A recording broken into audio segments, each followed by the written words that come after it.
All right. Welcome back, Boss Juice listeners. Today we got a little bit of a different setup here. Usually we have Sean. Sean, unfortunately, was unable to make it. So, Dylan, you guys know, is usually behind the camera, but this is his neck of the woods. So, Dylan, why don't you kick it off? This is your neck of the woods. Start us off here. Yeah, so welcome back. You know, it's weird to be on this side of the camera this time. Out here in Central PA where I was born and raised, so happy to be back and start this little series to interview some good entrepreneurs in the area. So without further ado, I'd like to introduce Johnny Moran and Mr. John Moran. Thanks for being here. It's our pleasure. Yeah. Thanks Thanks, for guys. inviting us today. Appreciate Absolutely. You know, we'll just get right into it. One of the first questions, we started the business in 1975. So if you just want to take us through how it started with your father, correct? Sure. It was my mom and my dad. My mom actually was a really big driving force. She was super supportive of my dad and worked alongside of him and, you know, was there in the very beginning in the very tough times. She's a wonderful woman, and we all contribute a lot of our success to her. And then, you know, my father is a risk taker. He's a guy that always taught me that you can take risk as long as they're calculated risk, not crazy wild ass risk, because that'll kill you every time. But if you do calculated risk, your chances are that you'll pretty much will come through it and do well. So going back to 1975, I was 10 years old. I was actually born in Florida. My father had been born in Pennsylvania in a small town called Miners Mills. It's outside of Wilkes-Barre. And in 1950, his father moved their family to Florida. My mom and dad had met when, believe it or not, when they were 8 years old in Pennsylvania in Wilkes-Barre. They knew each other since that time all the way back to grade school. When my dad left Florida, he was 15 years old. And I ended up my dad ended up asking my mother to marry him quite a few years later, but they kept in touch, and I guess they always knew that they would end up together. And so when my dad was a young man, he was involved in a couple different businesses. He always had the entrepreneurial spirit. He started off, his father, when they had gone to Florida, he was a wholesale plumbing business, and through that business, he ended up starting a fuel oil delivery company for Shell. And my dad used that as a foundation to be able to start a series of service stations in Florida, and kind of almost like the first kind of like gas station mini mart type thing where you could come in and buy a soda or a coffee and, you know, some chips and things like that. It was small and rudimentary at the time as offerings, but he used that to make some money. And then he ended up getting in the citrus business in Florida, and he ended up buying a number of orange groves along Interstate 4. And then in the late 1960s and early 70s, Walt Disney World came in, and they said that you know, they were going to build Walt Disney World. And then a lot of speculation started from there on land along Interstate 4. And in the early 70s, around 73 or so, a general called General Van Fleet, he was actually the general that was in charge of the Vietnam War. Oh, that's cool. And he had come back, and he had set up a group of investors, and they wanted to buy land along Interstate 4 in speculation for building hotels and things like that. So my father, in his early 30s, ended up selling all his groves to the General Van Fleet Group, which gave him a nice, tidy sum of money. And then shortly thereafter, a year or two after, Florida entered into a very serious recession in and around 1974. And my mother's mother, my grandmother, was still living in Pennsylvania, and she came down with melanoma cancer. So my mother was a registered nurse. So we went up for the summer, and she helped her mother and treated her mother. to get through this melanoma, took her to Sloan Kettering and got her the best that she could at the time.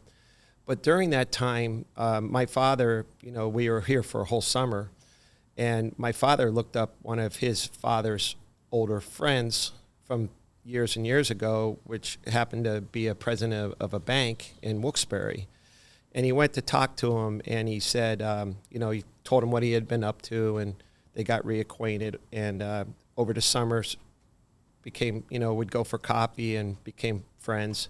And one day he mentioned to my father that he owned a industrial building in Muncie, Pennsylvania, that they had taken back on a bad loan because of the 1972 flood.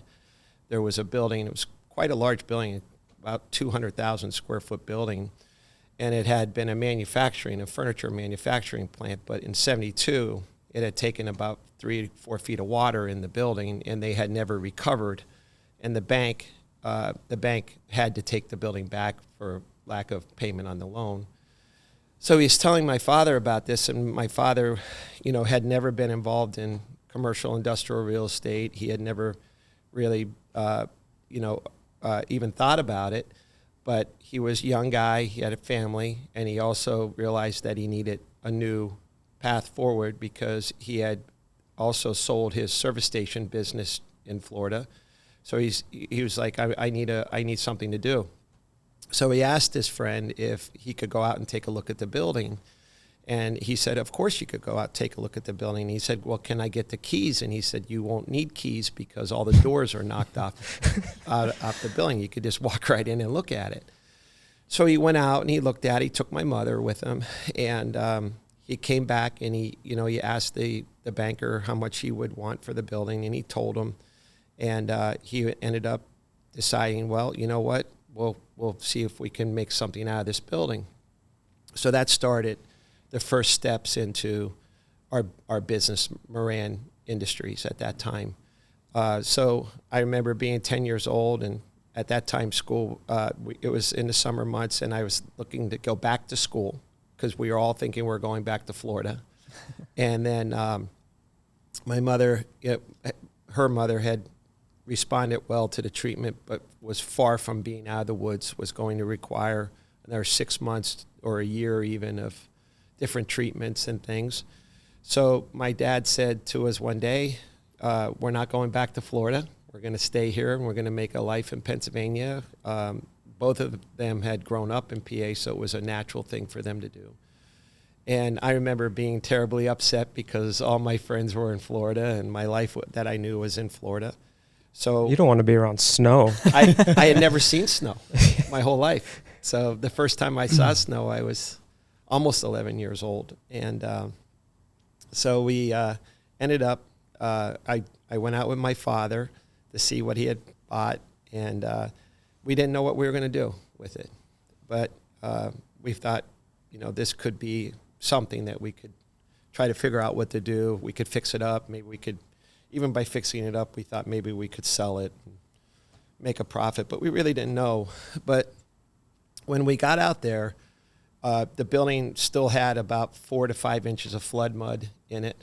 It was the roofs were leaking. It had no care whatsoever for 3 years or so after the flood. And my dad said, I'd like you to come out and work with me and help me, wherever you can help me. And so over the winter, I would go out on the weekends with my dad, and I would work in the weekends. And then the following summer, I spent my whole summer working there with my dad because my job consisted of a wheelbarrow and a flat shovel, and I would shovel the dirt out of the building, and I would take it out and I'd dump it outside, and I spent my whole summer that way. So during that time, though, there was a customer. It was our first customer. It was a company called Carey McFall, and they manufactured artificial Christmas trees. And that company was in Montgomery, PA, which was right down the road. It ended up, so people understand it, because this is nearly 50 years ago, it ended up becoming the Springs Window Fashion Company, and then ultimately Springs has left about 10 years ago. They went to Mexico.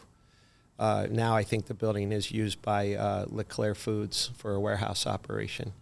But so my dad was actually in a restaurant, and he overheard the traffic manager at Springs, at Cary McFall rather, saying that he was looking for warehousing. And my dad walked over to him and mentioned that we had bought this building and we were right down the street. And he said, well, I'll come take a look at it. So by this time, we're probably into this project for close to 2 years, because I remember being about, 11 and almost 12 at that time.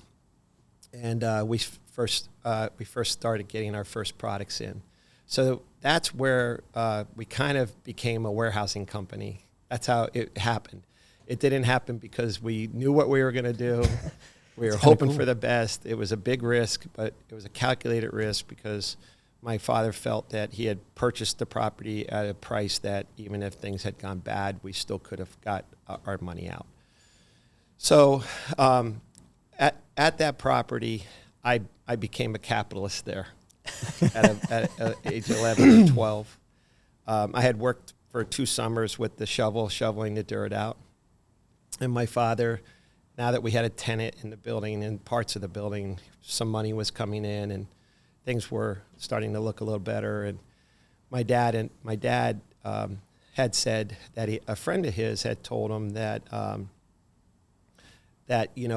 if you have copper in the building, that you can take it to a scrap yard and you could make extra money, because it was a manufacturing plant and there was a lot of heavy wiring in there. And at the time, I didn't know anything about it. My dad really didn't know much about it. And he said to me, up on the roof, there's 3 big cables of copper up there. And he said, you've been working hard. And he goes, I haven't really been able to do much for you, but he goes, I would love to let you go up. You take that copper wire and we'll take it to the scrap yard and we'll see if you can get some money for it. And that can, kind of be a reward for helping. So I said, okay. So, I'm 12 years old and I go up with a hacksaw in my hand, and my dad had made sure there was no electric on, and I'm up there and I'm hacking away, and I drop these 3 big cables on the roof. And I go to try to pull them, and I can't pull them because they're too heavy for me. So I take the saw again and I start cutting it up in like 20-foot sections, and I throw it off the roof and get it all off the roof. And then I decide that I'm going to get a forklift truck. So I get the forklift, I go over and I pull it all out. And my dad says, he said, John, he goes, the man told me that you have to get the insulation off the wires, otherwise it's not going to be valuable. And I said, well, Dad, how am I going to do that? And he said, well, the best way to do it is just burn it off. So today, if you did something like that, they would throw the key, they'd lock you up and throw the key away. Yeah. But in 1970s, there was no environmental laws or no environmental awareness of anything. So we went out and we set the wire on fire, and we burned the wire, and, big column of black smoke, and kind of a little bit worried about it at the time. And then, watched it all burn down, and I was thinking, well, I'd like to get this to the scrapyard, but it was too hot. So my dad said, we'll let it cool off overnight and we'll take it the next day. So took it, loaded it on a van, drove it over, and at that time we were still living over in Wilkes-Barre area, and drove home, and we went to a scrapyard, and this old guy in a pair of Levi coveralls with no shirt, big stomach, everything you could imagine, comes out and he says, what you got there, son? And I said, I have some copper for you, sir.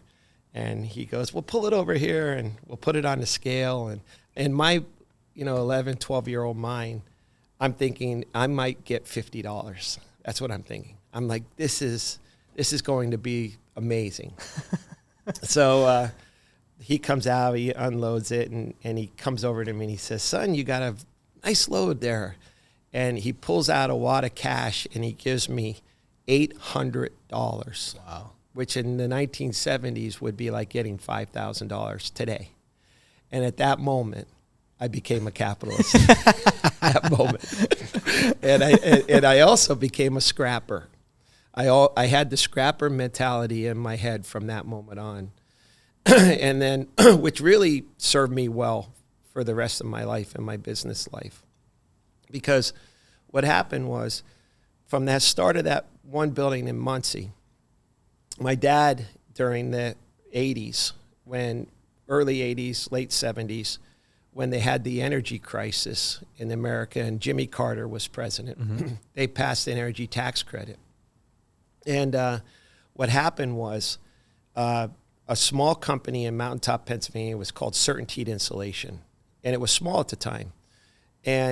But when they passed the energy tax credit, you were able to, if you insulated your home, you would be able to take a dollar for dollar tax credit off your home.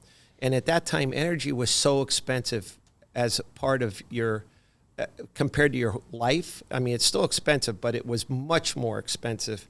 You know, when gasoline was $3 a gallon then, it would be like having $9 gasoline now. Right. So it was a lot, it was on everyone's top of mind about energy. So this small, sleepy insulation company grows into a Fortune 500 company in a matter of like 2 years. Wow. And a friend of my dad's was a trucking company. His name was Ed Dietz, and he owned Northeast Express. He's a good guy. He lived in Mountaintop, Pennsylvania, but he was a house carrier for Certainteed. So my dad had become friends with him over the years, and he had told my father, Certainteed needs warehousing. They're dying for it. They have needs for thousands of truckloads. So my dad went out on a buying spree in central Pennsylvania here, and he bought up all the empty, basically manufacturing plants that had been emptied as a result of globalization and moving the jobs overseas.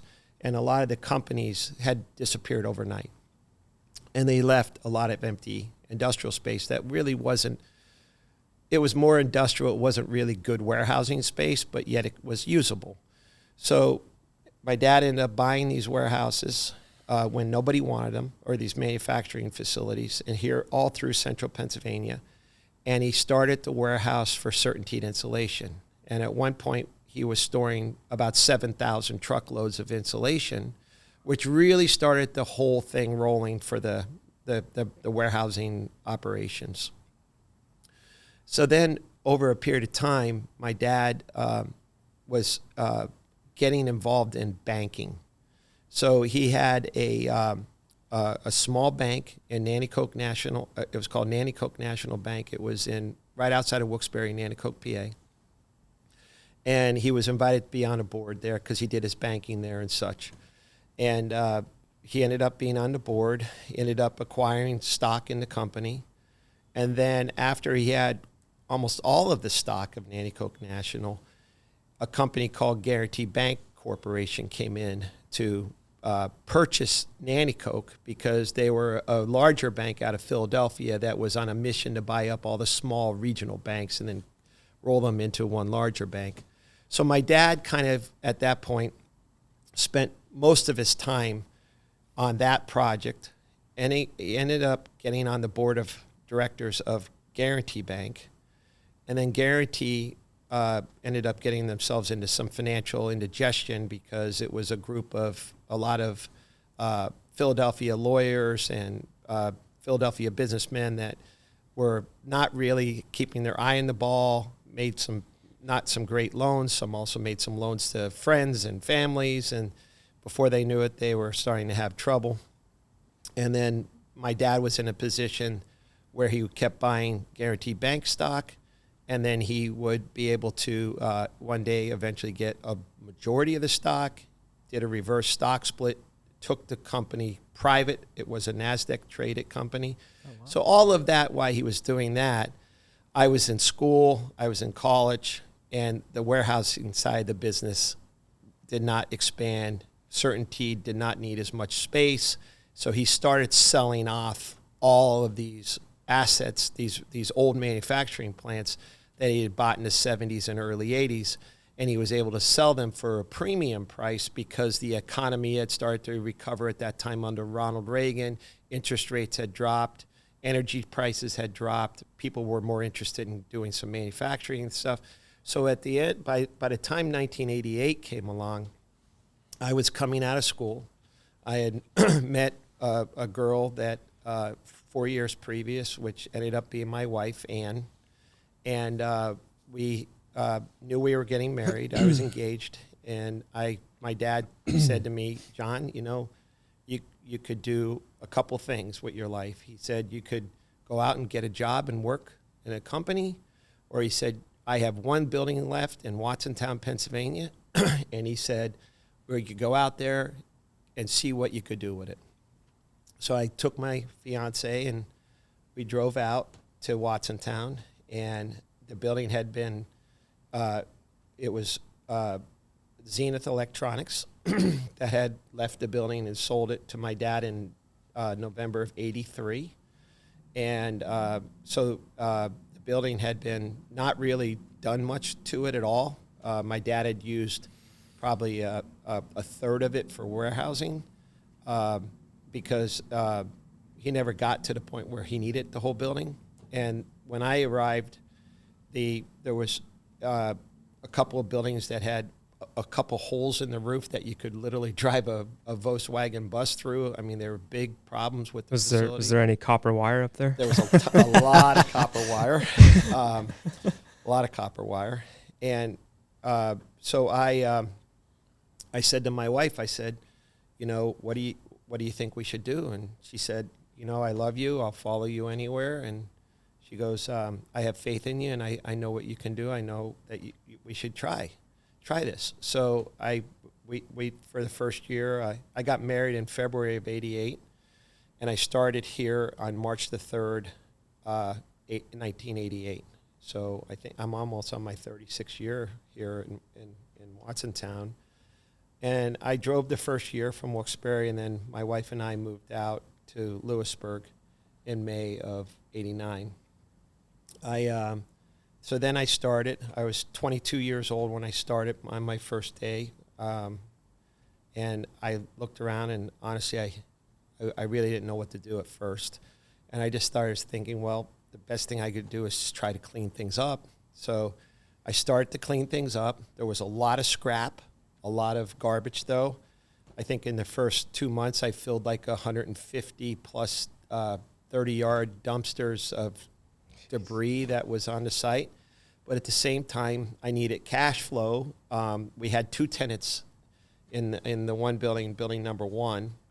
We had Chef Boyardee Foods at the time, and we had Pennsylvania House Furniture in there. So I had a base, and at the time, it was a small base. It was the whole company at that time had a revenue of $23,250 a month, but we had to pay the light bills and the taxes and all the insurance. So we didn't have a lot of money to work with, and a lot of problems.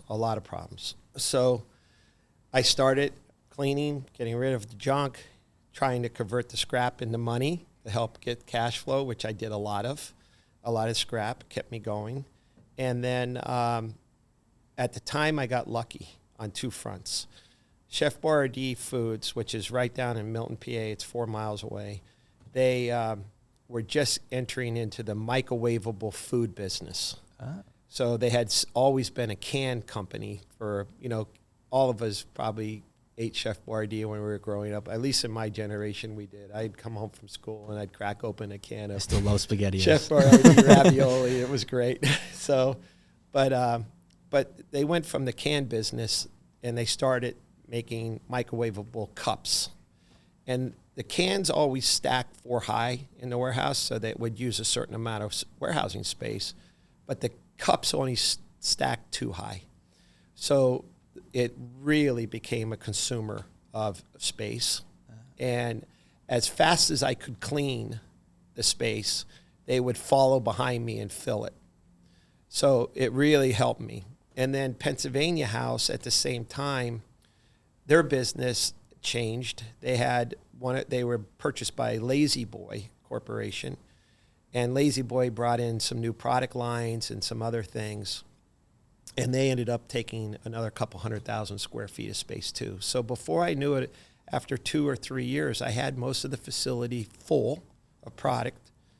And then after I just started to get ahead of steam, Chef Boyardee announced that they were going to build a 750,000 square foot warehouse in Milton, which was going to eliminate me in the business. So you have to tell me if I'm going on too long or in No, too much no. detail or whatever. But it's Giving a us hell the of a whole story. It's a long story. Yeah. I mean, It's a long story. been in the it's business for a multiple while, decades, so right? yeah. And that was my first experience really with a major adversarial issue. Sure. Yeah. Because during that time, I felt good enough that in the spring, actually, I'll never forget, on September the 11th, which we all know is a Sure. bad day, but in September the 11th, 1990, I broke ground on a warehouse in Mountaintop, Pennsylvania. And the reason I did it was one of my father's old contacts at Certainty Insulation, that's where their plant is, mentioned to my father that if we built a warehouse, they would come back and use us again. So, and then next door to the land I purchased was Gatorade, which at that time was Quaker Oats.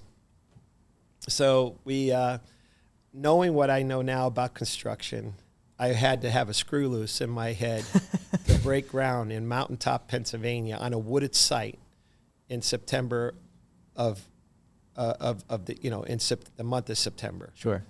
So we build this, we go ahead, we break ground on the word of Certainty and Insulation and also on the word of Quaker Oats because they had been hauling their freight up to Kane Warehouse up in Scranton, and we had shown them where we could, being right next door, they could pay their rent on the Right. building and save money just on the trucking, reduction of trucking, and have the stuff right next door to us.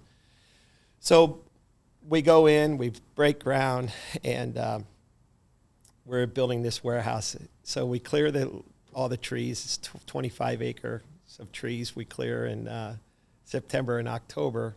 And then November comes, and we get 18 inches of rain on the site. And then the war in Iraq heats up. So I have D8s pulling concrete trucks through the mud up there. And I have Milton, PA, they're building a warehouse down there. And the traffic manager at Chef Boyardee Foods would call me on the phone every Friday afternoon at 4 o'clock or 3 o'clock. And he would say, "John, my new warehouse is coming along, and I'm going to empty you out." For whatever reason, he really didn't like the fact that I had. He's really trying to rub it in. Yeah, huh? he wanted to rub it in.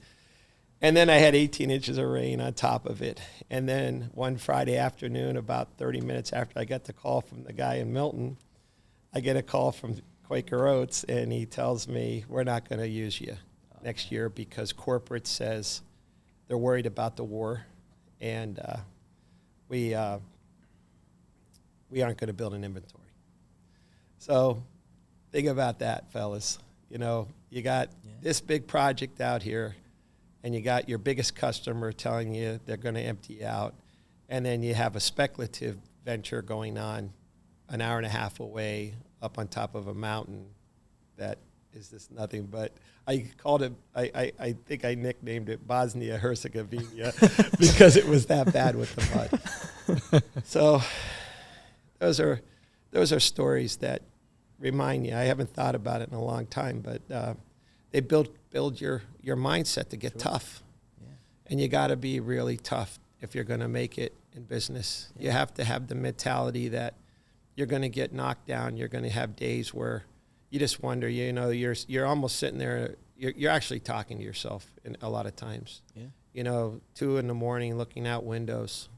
I mentioned it to you briefly earlier, but wondering if you're going to be able to find that next customer, wondering if you're going to be able to, pay your bills, make your mortgage payments, and then figuring out, when you have a family looking at you too on top of it. It's no picnic. People don't understand. A lot of people don't understand it. But it's one of those things that you have to do if you really want to be successful. And nothing happens overnight. It's only in the movies that way. Like in the movies, you see one scene when the guy is busted, he's got nothing. But the next scene, he's got the mansion, he's got the car, he's got, the whole 9 yards. but they really forget to show the 30 years in between the scenes. Yeah. And you know, all the stuff that went with it, which is a lot of brutal stuff. There's good stuff too. Like when you win, when you see that plan that you think about, you know, I always say that in order to be successful, you have to, whatever it is you're working on, it could be anything. And I really think this is everything in your life, from your family to your friendships to your businesses, that whatever you want that to be, you have to be able to first imagine it in your mind in great detail. I mean, not just like thinking about it a little bit, but when you're sleeping, you're thinking about it, right, or you're dreaming about it. And you also have to be able to realize that nothing ever goes to plans the way you want it to go. So you have to be able to be agile enough on your feet to be able to change, maybe make that right-hand turn when you were going to make a left-hand turn in order to get to where you want to go at the end of the day. And that's where a lot of people get their gears mixed up and have problems, because they come to an obstacle, but they can't get around it. They get stuck, and they run out of time, or something else bad happens to them where it hurts them, where they either get set back for a long time or they just don't recover. right. So you have to be able to be adaptable, and you have to be able to imagine what you want in extreme detail. And then I think you can get there. Because if you can't imagine it, you can never get there. It just won't happen. Right. So That story is actually incredible. One of our other guests we had on the show, she ran a smaller business in like Pittsburgh, and she talked about, I think she called it like manifestation, of like, yeah, visualizing what you want and what you need, yes, and like just like kind of eventually filling in the gaps to get there. right. You know, I think that's awesome. And Another thing that has to happen, and I believe this is the other key. And I don't know, you know, I believe in God, and I do believe that God sends you people into your life when you most need them. Because when I go to bed at night, I thank God for the people that he has sent me in my life to make me a success. Because without people, and I know who they are, many of them have made the difference in my life. Mm-hmm. Without them, forget it. It wouldn't have happened. So, and I think that's a luck of the draw too. So it's like, if those people don't come into your life, then it's a problem.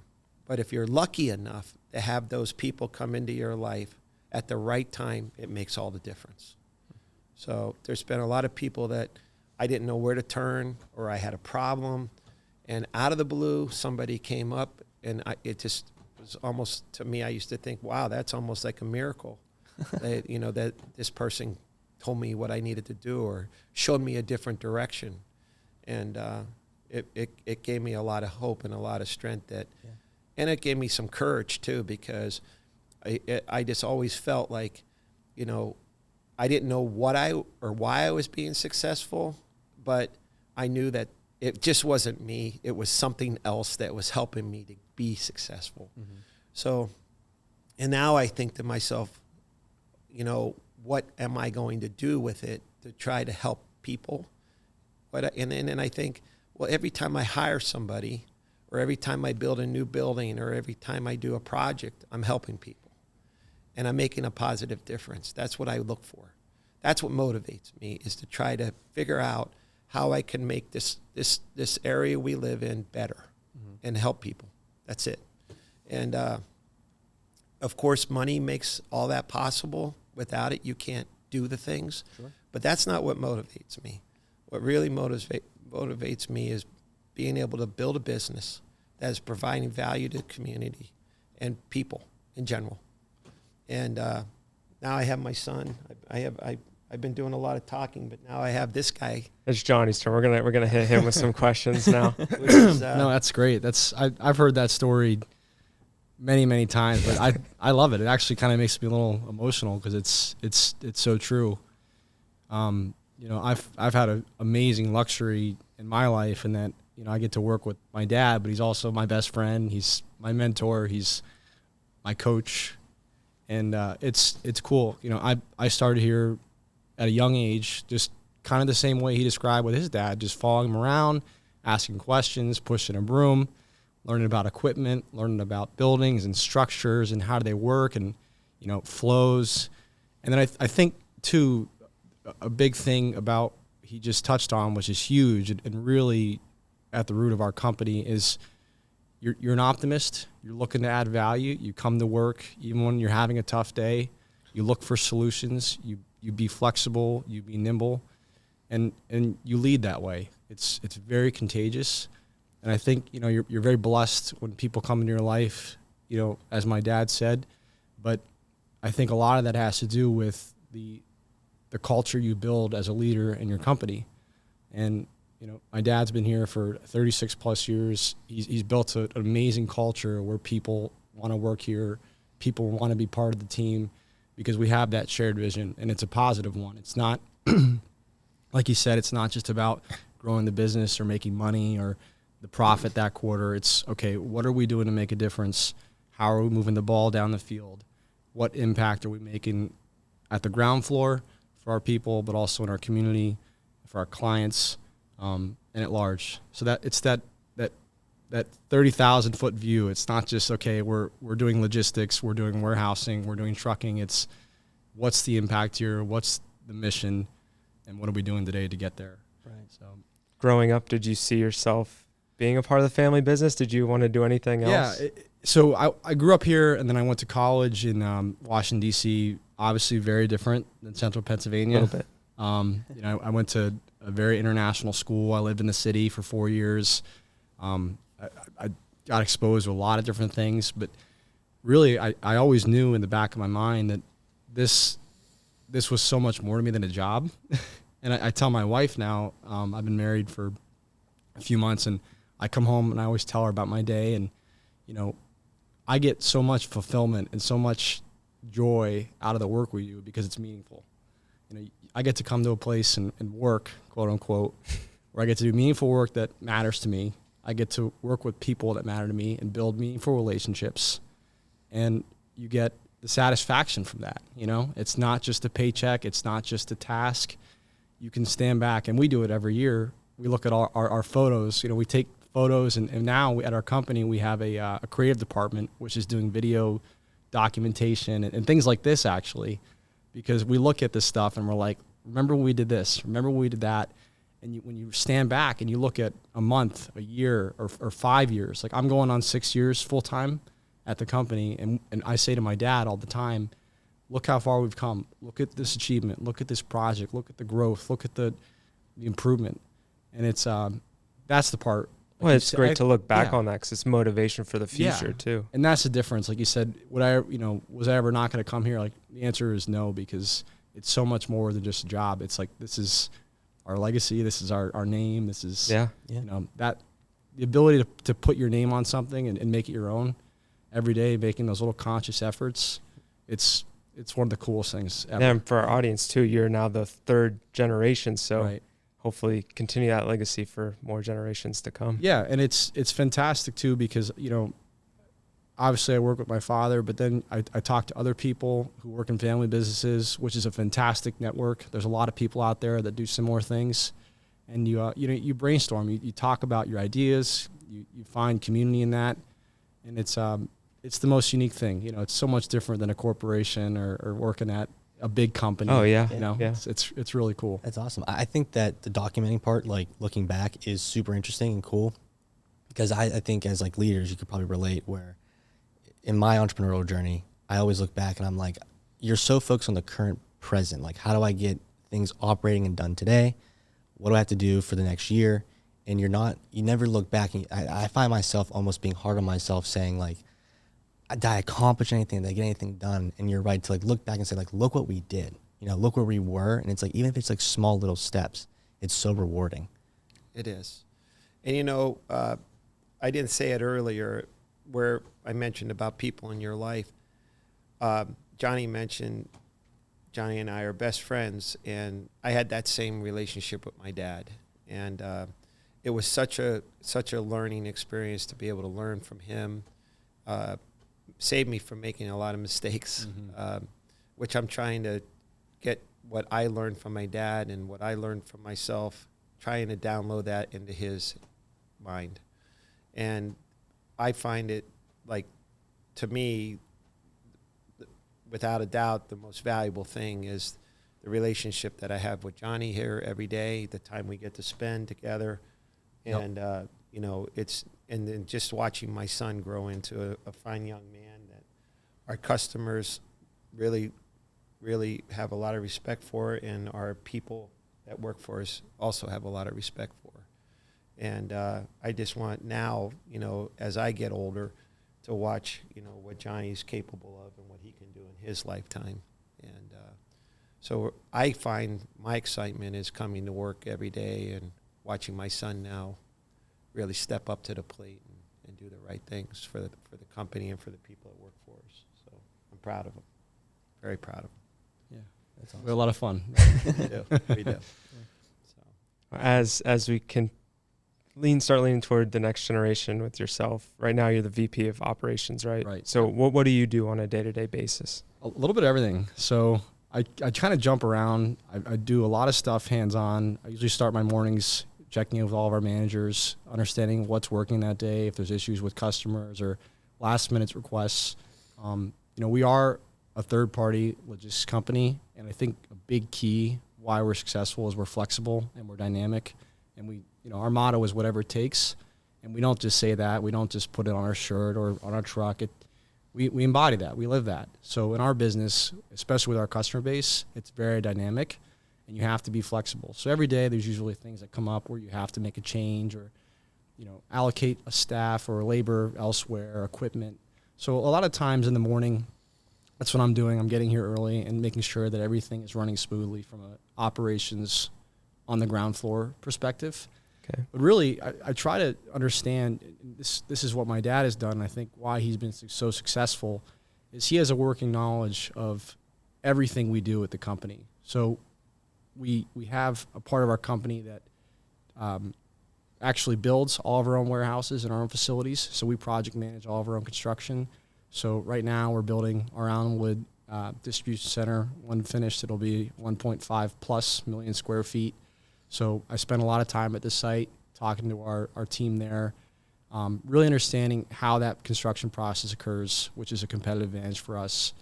I work with operations, I work with procurement, I work with our equipment, our maintenance, finance personnel, really every aspect of the company. I think if you're going to lead a corporation of any size, whether it be a small family business or a Fortune 500, you really need to understand every department at its root. You know, that way nobody can, number one, pull the wool over your eyes. They can't tell you something that you already know, right? And then, you know, the having that well-rounded wealth of knowledge, I think, makes you a great leader. So every day is different, to kind of put it simply. Yeah.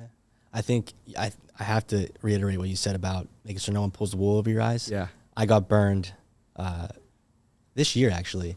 I had, you know, we had grown significantly kind of like in our software business, and I had this developer, and he usually did a great job. And we had this one big project. They were launching on a Saturday afternoon, and that client's calling me like, where are things? I'm like, let me check with my team. This guy never gave me a reason not to distrust him. Tells me, good to go, good to go. The week of, it's a Wednesday, I'll never forget. I get a call from that client like, hey, we still good for Saturday? I'm like, yep. I was like, I'll confirm with you this afternoon. Let me just see where we're at, make sure there's no road bumps. Yeah. Calling my guy, not answering. Like, oh. It's trust but verify is what we say at our company. You know, the buck stops with us. We're management. Yep. And at the end of the day, you're responsible for everything, every part of your business. And again, no matter how big or how small, there's a lot of things in common. There's operations, there's HR. Now in this day and age, there's IT, which is becoming bigger and bigger. There's finance, key to every business, and then there's facilities and design. You know, what is the lifeblood of what you're doing? What is your service or your product? And if you're a manager, you know, you're a vice president or president, it's really, you're accountable for everything.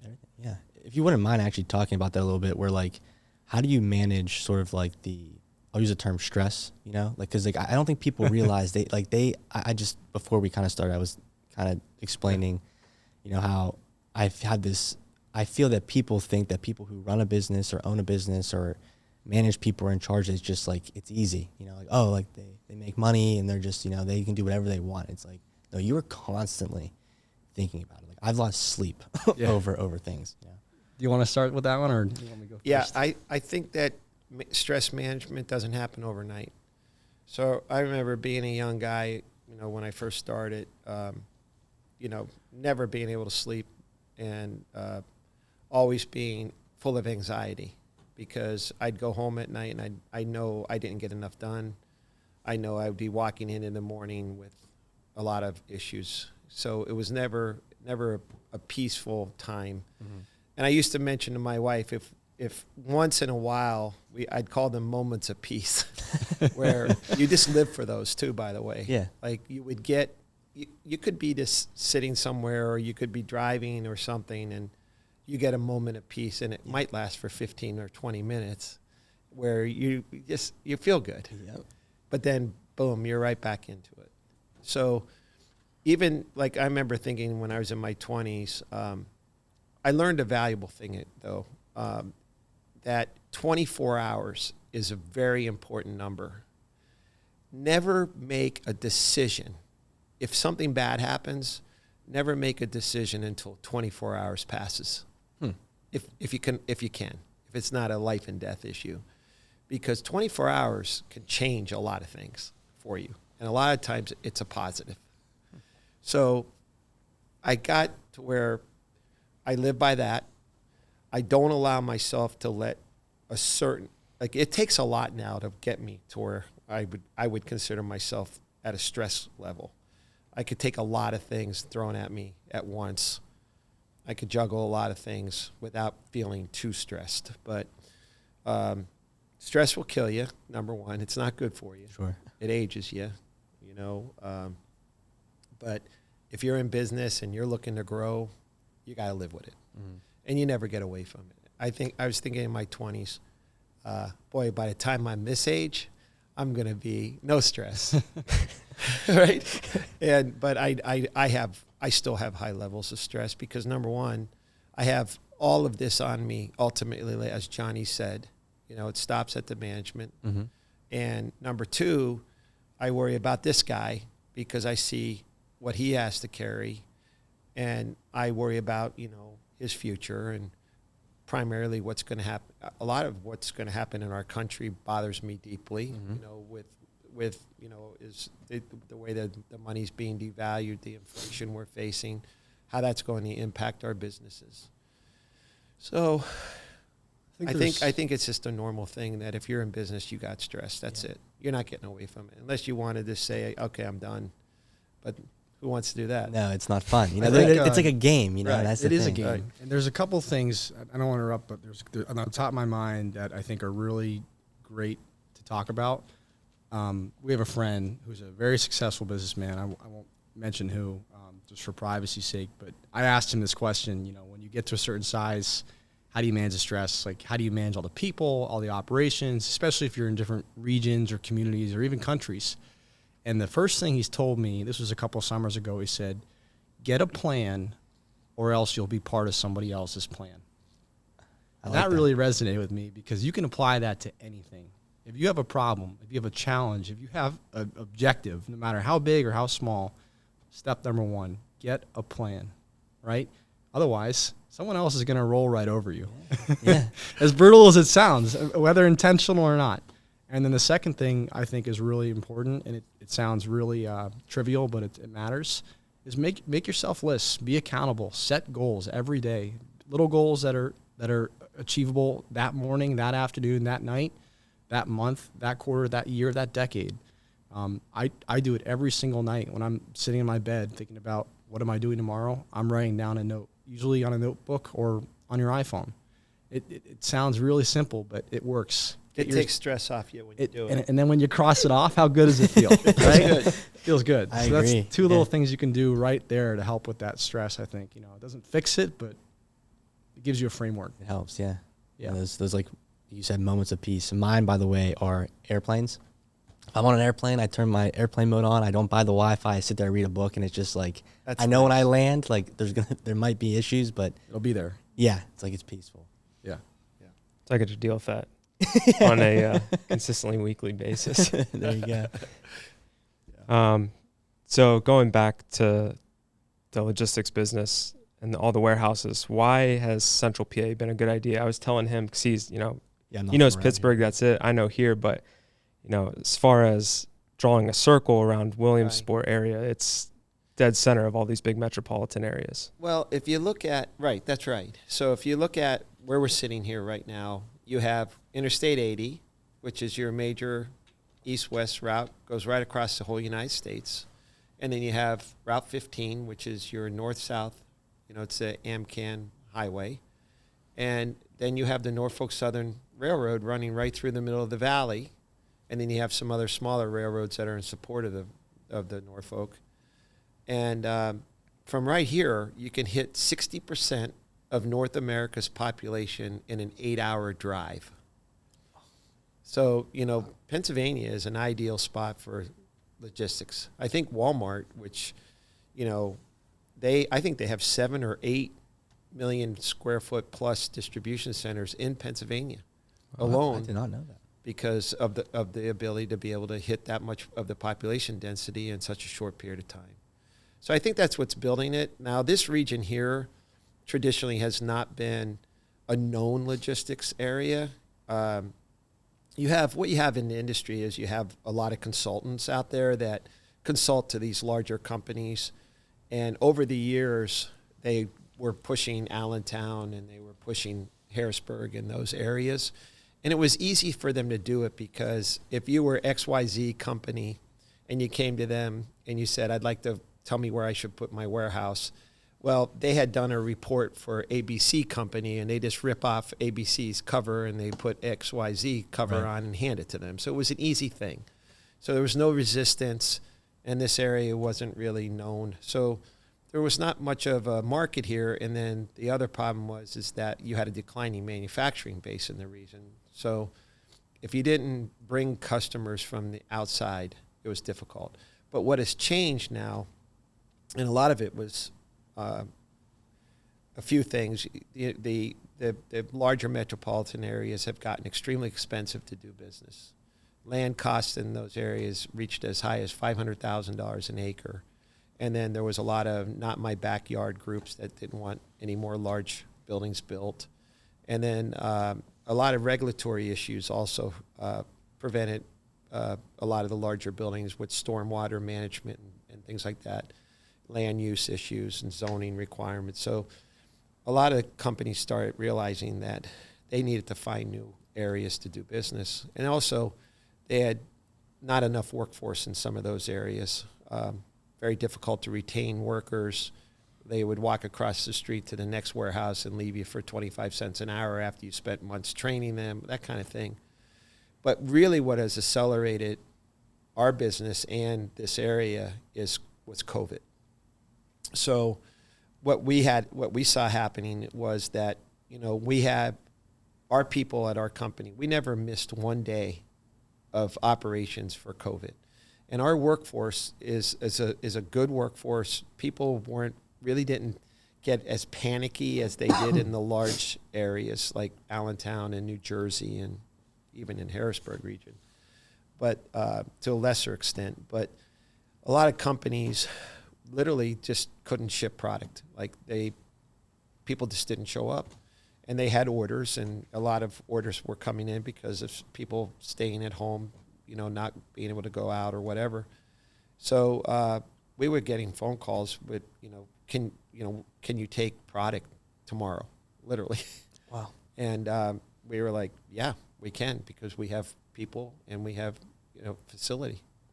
So that really helped us. And that's now opened the eyes up to a lot of bigger companies about this region, which, we see as a positive, of course, and we see the demand it hasn't really changed. No. So That was another question too, because I have some friends that work for FedEx, both operations side and the airline industry, and they're starting to lay some people off because this big boom where they're making leaps and bounds years ahead of their current time. Now it's like, okay, well, people are starting to scale back a little bit. So yeah, I think that's true on some cases, but not on others. The other thing that's hurting is interest rates. Sure. These interest rates are really devastating everything. Before, if you had a $300 million inventory and you were costing 2% to maintain that inventory, it's a big difference when now it's costing 7, 8, 9% to maintain that inventory. So a lot of companies are looking to try to lean and mean their operations, not have as much inventory.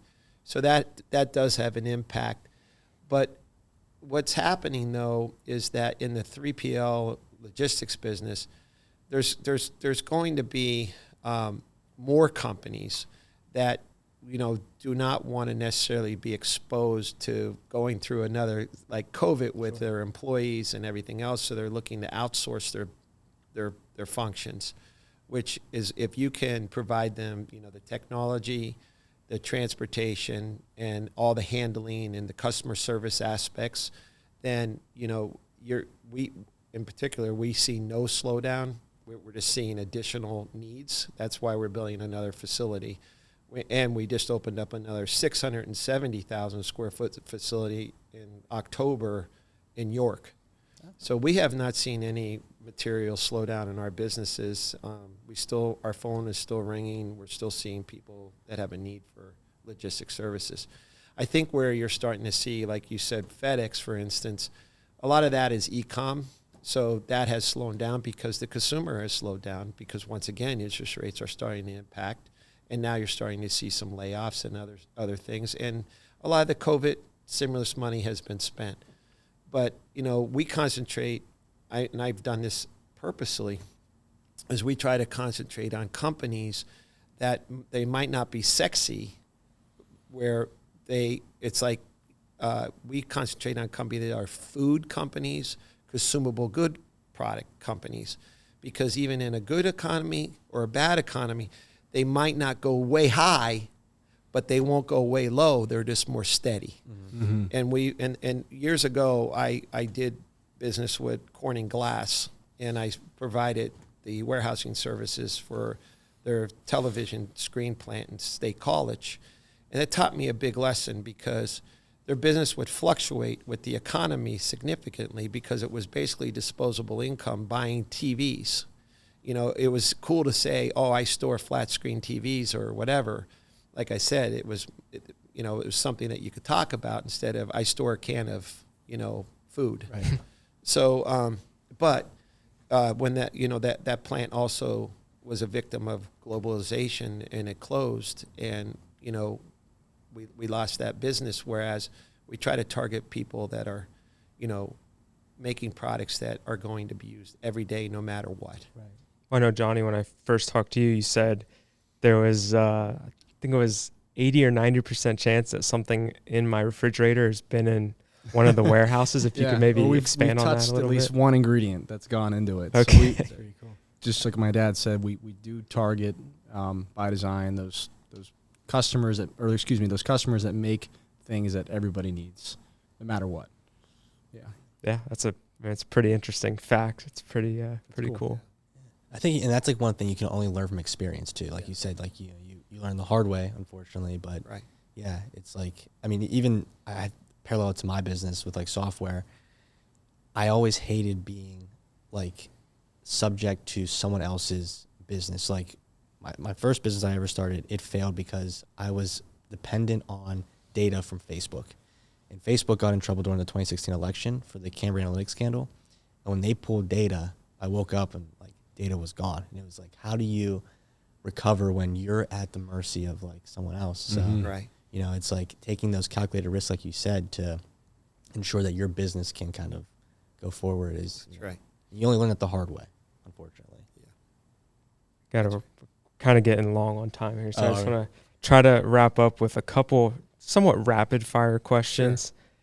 Johnny, who have been the most influential people in your life? Probably my parents. It's really easy to say that. I'm very blessed that my parents are I kind of talked about it, like great mentors, but they're also great friends. I have a lot of fun with my parents. I vacation with my parents even though I'm in my late 20s now. I see them all the time. I talk to them every day. So hands down, my parents. Yeah. John, the biggest challenge you see facing the industry in the next 5 to 10 years, and even too, John, if you want to elaborate on it. Probably having access to a good workforce. That's going to be it. That seems to be the issue, Yeah. with everybody. Yeah, and I will say I consider myself, and I'm sure Johnny feels the same way. We've been very lucky on that front. Mm-hmm. We have some great people at this company, and once again I go back to I thank God every night for that, because those people, without them we can't make it happen. So we've been very blessed on that front, but that's going to be probably the biggest issue going forward. We'll have to, I have a group of really strong people around me, and Johnny's in the process of building his. Yep. And I think that's going to be our big issue, is the transition as, my group retires out and I retire out, that Johnny has to be able to build a group that is, like-minded and has the same abilities, and that's going to be the biggest issue. And I see that for pretty much every business in America, really. Mm-hmm. Your network is your net worth. I think you kind of hit on it too a little earlier, but what has been your biggest failure and how did you learn from that? Biggest failure. I would say that I never let myself get failed totally, but I had a lot of hellish battles to get things turned around that weren't exactly the way I'd hoped they would be. Mm-hmm. Most of it was in early days of construction. I briefly touched about it earlier about, building my first building. I really didn't know what I was doing in those days. I had no definition or understanding of scale. I remember rolling out a set of drawings and looking at that site and, thinking, okay, well, I can move that dirt, or I can build this pipes, or I could do whatever I need to do. But when I stood on the site and I realized I was a speck on the site, then I started to understand, well, this isn't going to be quite what I thought. And I went into that project undercapitalized, underfinanced, weather-related issues, too many unknowns in my business, and I was damn lucky, really, to survive it. And so that was probably the worst of the times for me. But once I learned all that, then the old saying, if you make mistakes, don't make them twice. And that's what I tried to do. But I never really had a complete failure. I wouldn't let it happen. I just kept banging my head against the wall. And really, I was to the point where, there's no way to fail, because if I wouldn't come back from it, it was life and death. I just knew I had to win. So I would say those were the hardest times, was trying to figure out how to get myself out of that first construction project. That was a nightmare, but we came out of it. Thank God. It wasn't easy, but we came out of it. So, Yeah. Do you want to ask them your last famous question? This is the question I ask all guests, and both of you can take a shot at it, because you've both given some great advice throughout this entire episode. But we always like to leave our guests with one last question for our interviewees, and it's, if you could give one word of advice to a young entrepreneur or someone who wants to start a business, what would it be? go ahead. This one's pretty easy. I think dream big. You'll never be big unless you dream big, and never put yourself in a box. Don't be afraid to take calculated risks. Imagine your dreams as big as you possibly can, but also in the super fine detail. And we kind of touched upon that. Become an expert in whatever it is you're setting out to do. Learn something new about that every single day, and work hard. Cool. Mine would just be is that it's not an overnight game, that it's a multi-decade game, and that you're just going to have to get tough. You're going to have to suck up a lot of pain and just keep rolling no matter what. You can give out, but you can never give up. Yeah. I think that's my advice. Cool. I like that. Awesome. Well, thank you both. I got much. one further question, because I want to maybe double back with you sometime in the future, Johnny. Yeah. But what should our viewers expect, or people that live locally? Do you guys have any further long-term plans besides the Allenwood warehouse? Should we expect some more blue buildings popping up anytime soon? Yeah, I think I'm very committed to Central Pennsylvania. We did kind of touch on this, I grew up here, I left, I came back, and it makes me sad because so many of my friends growing up, really all of them, left, and that all comes from opportunity, right? Smart kids who are ambitious, they want to go to the city because that's where the jobs are, that's where the cool stuff is, that's where everything's happening. In this region, I look at it, where it is on the map, the resources, the infrastructure that could be here. My mission in life really is to make Central Pennsylvania awesome. And I think the way we do that is through our business. We invest in the community here. We continue to put great infrastructure on the map, hire people, and add value here any way we can. So I'm 27. I'm very committed to be here. I think maybe 50 to 60 years. We're gonna hold you to that. So yeah. So let's circle back in a couple of years and we'll see what we did. So yeah. Awesome. Just Thank you. keep a lookout. Yeah. Yeah, I know. I will say that we have every intention to keep building buildings. Yeah. We just made a very big investment. We bought a whole fleet of Caterpillar dirt working equipment. We're getting ready to add another significant purchase to it. So it's our intention to keep building buildings in this area, of course. Yeah. So. It's amazing. Love to see it. Well, thank you guys so much. It's really great to have you both on here. And Thank you. Well, I enjoyed it, and it was nice to meet you fellas. And Yeah. Hopefully it was fun. it was fun. It was fun. Yeah, Thank I you. enjoyed it. Yeah. Good. Yeah. Thank you both very, very much. This was awesome. Thank you.